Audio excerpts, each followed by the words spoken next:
வணக்கம். இன்னைக்கு பார்த்தீங்கன்னா, அழகே அழகு பாண்டியன் ஸ்டோரி இன்னைக்கான எபிசோடு தாங்க பார்க்க போகிறோம். அதுக்கு முன்னாடி என்னோட சேனலை சப்ஸ்கிரைப் பண்ணி வச்சுக்கோங்க. வாங்க கதைக்குள்ளே போகலாம். இப்போ பார்த்தீங்கன்னா, மதியம் சுரேஷும் வந்து உள்ளே சண்டை போட்டுக்கிறாங்க. இந்த மாதிரி எப்படி உங்கள் மாமா வந்து எனக்கு ஒன்றும் தெரிலன்னு சொல்லுவார், நான் கேள்வி கேட்பேன், அதெல்லாம் உங்களுக்கு கொஸ்டின் பண்ண தெரியுமா, ஆன்சர் பண்ண தெரியுமா அப்படின்ற மாதிரி அவங்க கம்ப்யூட்டரில் இருந்து நிறைய கொஸ்டின் கேட்க, இது எப்படி எனக்கு தெரியுன்ற மாதிரி கேட்கும்போது, அப்போது நீங்கள் கேட்ட கேள்வி மட்டும் எனக்கு எப்படி தெரியும் அப்படின்ற மாதிரி சொல்லி 2 பேருக்குள்ளே பெரிய சண்டையே ஆகுது.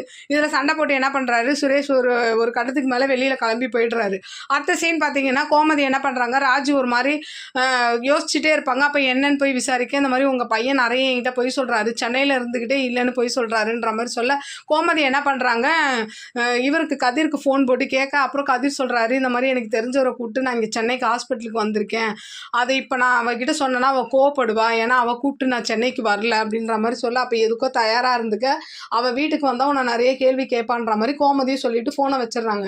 அடுத்த சீன் பார்த்தீங்கன்னா, வாக்கிங் போகிறதுக்காக மலரை வந்து எழுப்ப சொல்லியிருப்பாங்க கோமதி. அப்போ போய் பார்த்தா இவங்க எழுப்பலான்னு போனால், இவங்க ராஜி, மீனா, கோமதி இவங்கெல்லாம் அப்படியே ஒன்றா தூங்குறத பார்த்துட்டு மதிக்கிட்ட சொல்லி சந்தோஷப்படுவாங்க.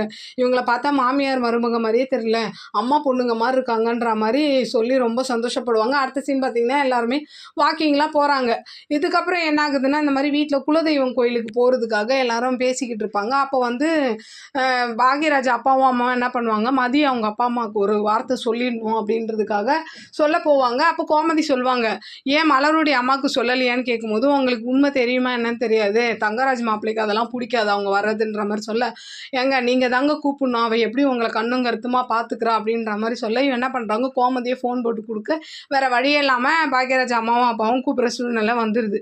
இதை பார்த்துட்டு மலர் என்ன பண்ணுறாங்கன்னா, கோமதியை கட்டி பிடிச்சிட்டு அழுகுறாங்க. இந்த மாதிரி எங்கள் அப்பா அம்மா எவ்வளோ, எனக்கு அப்பா கிடையாது, எங்கள் அம்மா எவ்வளோ அவமானப்பட்டுலாம் போயிருக்காங்க மாமாவோட 60ஆம் கல்யாணத்துக்கு வந்து, ஆனால் நீங்கள் வந்து அந்த மரியாதையை எனக்கு வாங்கி கொடுத்துட்டீங்க அப்படி இப்படின்ற மாதிரி அழுக. அப்போது கோமதி ஆறுதல் சொல்கிறாங்க. பாக்யராஜன் நன்றி சொல்லும் போது, அப்போ பாக்யராஜ் கிட்ட சொல்கிறாங்க, உன்னை நம்பி வந்தவளை நீ தான்ப்பா கண்ணும் கருத்துமா பார்த்துக்கணும் அப்படின்ற மாதிரி சொல்ல, அப்படியே இன்னைக்கான எபிசோடையும் முடிக்கிறாங்க. பார்க்கலாம் நாளைக்கு என்ன நடக்குதுன்னு பார்த்துட்டு நான் உங்களுக்கு ரிவ்யூ கொடுக்குறேன். என்னோட சேனல் பிடிச்சிருந்தா லைக் பண்ணுங்கள், ஷேர் பண்ணுங்கள், கமெண்ட் பண்ணுங்கள், என்னோட சேனலை சப்ஸ்கிரைப் பண்ணி சப்போர்ட் பண்ணுங்கள். நன்றி, வணக்கம், பாய்.